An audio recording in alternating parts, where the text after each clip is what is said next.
Hello viewers, graphics স্কুলের পক্ষ থেকে সবাইকে স্বাগতম। আমি আবদুল্লাহ রুহানি আছি আপনাদের সাথে।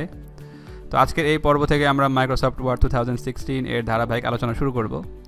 তো এটি যেহেতু প্রথম পর্ব, সেই জন্য আমরা বেশি কিছু আলোচনা করব না, জাস্ট আমরা মাইক্রোসফট ওয়ার্ড 2016 যে ইন্টারফেসটি সেটি নিয়ে আলোচনা করব। তো আমরা যখন মাইক্রোসফট ওয়ার্ড 2016 সফটওয়্যারটি যখন ওপেন করব, তো আমাদের সামনে এই ধরনের একটি ইন্টারফেস চলে আসবে।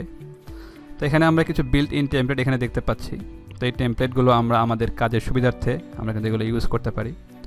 তো যেহেতু এটি একটি বিগিনার টিউটোরিয়াল, তো একদম আমরা বিগিনিং থেকে শুরু করতেছি। তো আগে আমরা এই টেমপ্লেট সম্পর্কে জানবো না, আমরা ধীরে ধীরে যখন আমরা অ্যাডভান্স লেভেলে যখন যাব তখন আমরা এই টেমপ্লেট সম্পর্কে জানবো। তো এখন আমরা জাস্ট এখান থেকে ব্ল্যাঙ্ক ডকুমেন্টে আমরা একটা ক্লিক করব।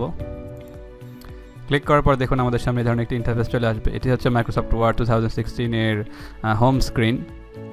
তো হোম স্ক্রিনে আমরা একটু ইন্টারফেস একটু জেনে নিই আসলে কোথায় কী আছে। দেখুন, আমরা যদি একদম বাম দিকে উপরের দিকে দেখি, এটি হচ্ছে কুইক অ্যাক্সেস টুলবার।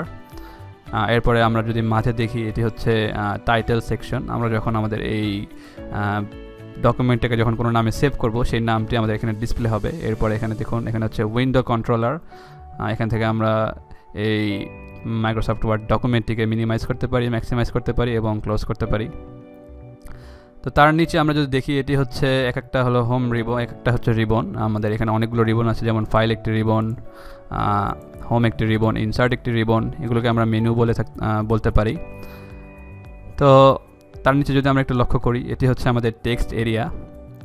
এর মধ্যে আমাদের যাবতীয় টেক্সটগুলো লিখতে হবে এবং টেক্সটের নিচে আমরা এখানে দেখতে পাচ্ছি এটি হচ্ছে স্ট্যাটাস বার, এবং একদম ডান দিকে যদি আমরা দেখি, এটি হচ্ছে ভিউ এরিয়া। তো এই হলো মোটামুটি আমাদের মাইক্রোসফট ওয়ার্ড 2016 এর ইন্টারফেস পরিচিতি।